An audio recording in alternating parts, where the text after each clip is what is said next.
زکوٰۃ کا لغوی معنی، اس کے کئی معنی آتے ہیں لغت کے اعتبار سے۔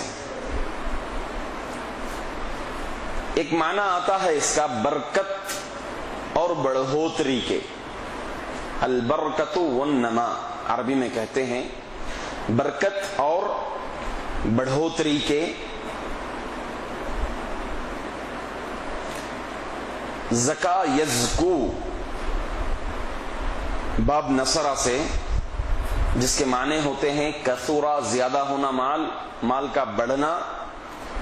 تو گویا جو شخص زکوٰۃ ادا کرے گا اس کے مال میں برکت بھی آئے گی، اور دوسری چیز مال میں بڑھوتری بھی آئے گی، مال بڑھے گا بھی اس کا۔ تو ایک تو اللہ کا حکم ہو گیا زکوٰۃ ادا کرنا، دوسری چیز زکوٰۃ ادا کرنے کے بعد فائدہ ہمارا ہی ہو رہا ہے اسے۔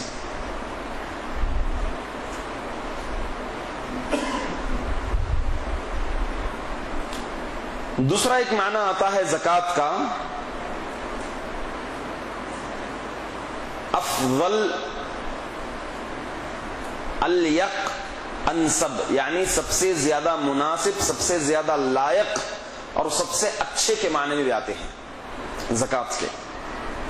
جیسے عربی زبان میں عرب کہتے ہیں ھذا الامر لا یزکو، ھذا الامر لا یزکو،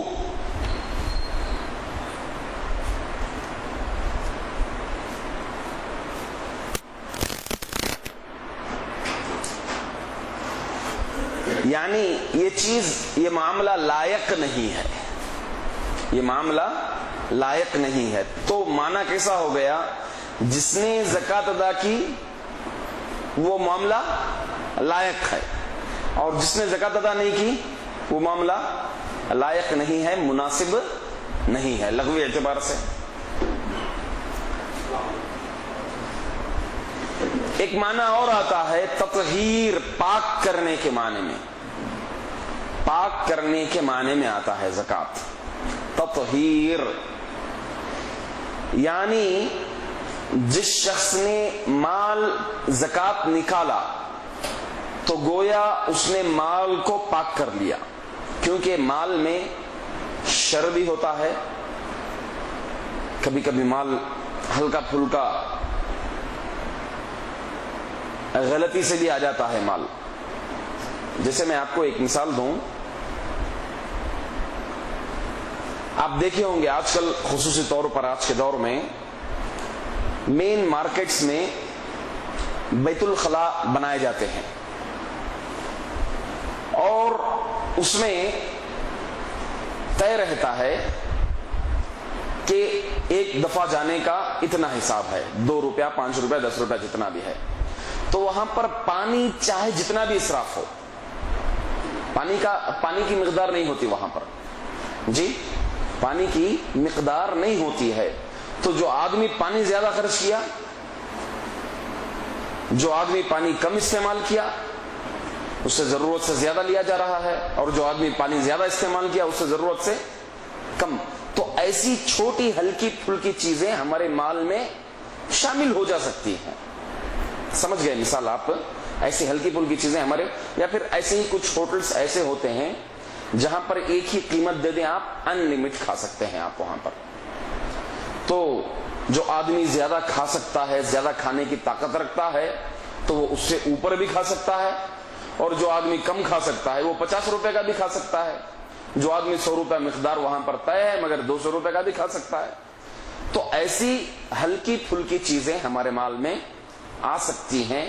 تو لہذا جو شخص زکوٰۃ نکال دیا تو اس نے اپنے مال کو پاک کر دیا، جیسا کہ اللہ تعالیٰ فرماتے ہیں قد افلح من زکاہا، وہ شخص کامیاب ہو گیا جس نے اس کو پاک کر دیا، تزکیہ نفس کر دیا۔ تو یہاں پر لغوی لفظ پکڑ رہا ہوں، من زکاہا یعنی جس نے تزکیہ نفس کر لیا، مطلب اپنے نفس کو پاک کر لیا۔ یہاں پر زکوٰۃ کا اگر معنی لیں گے تو زکا، اس نے اپنے مال کو پاک و صاف کر لیا۔ تو اس کے علاوہ اور بے شمار معنی آتے ہیں، مگر اکثر لغویین یہ 3 معنی ذکر کیے ہیں۔ اصطلاح میں شریعت میں زکوٰۃ کس کو کہتے ہیں؟ شریعت میں زکوٰۃ کہتے ہیں خاص مال میں ایک خاص مقدار میں خاص اشخاص پر جو مال نکالا جاتا ہے اس کو زکوٰۃ کہتے ہیں. خاص وقت، خاص مال، خاص اشخاص، اس میں جو زکوٰۃ نکالے جاتے ہیں اس میں جو مال نکالا جاتا ہے اس کو کہتے ہیں زکوٰۃ. جیسے خاص مال سے مراد وہ مال جن کی زکوٰۃ نکالنی ہے، سونا ہو گیا، چاندی ہو گیا، پیسہ ہو گیا، یا پھر وہ چیزیں جو تجارت کے غرض سے ڈالے گئے ہیں، تجارت جس میں کرتے ہیں اس میں زکوٰۃ نکالنی ہے. جو اپنی استعمال کی چیزیں ہیں اس میں زکوٰۃ واجب نہیں ہے. تو اس سے معلوم ہو گیا خاص مال. خاص وقت اس کا مقرر ہے کہ 1 سال گزرنا ہو اس مال پر، تبھی جو ہے زکوٰۃ واجب ہوئے گی. خاص اشخاص سے مراد مسلمان اور آزاد ہونا. انشاءاللہ شروط میں ذکر کے جائیں گے. مسلمان اور آزاد ہونا، غلام واجب نہیں ہے. اگر وہ مسلمان کافر ہے اسی طریقے سے زکوٰۃ واجب نہیں ہے. تو اس کو کہتے ہیں زکوٰۃ. واضح ہو گیا؟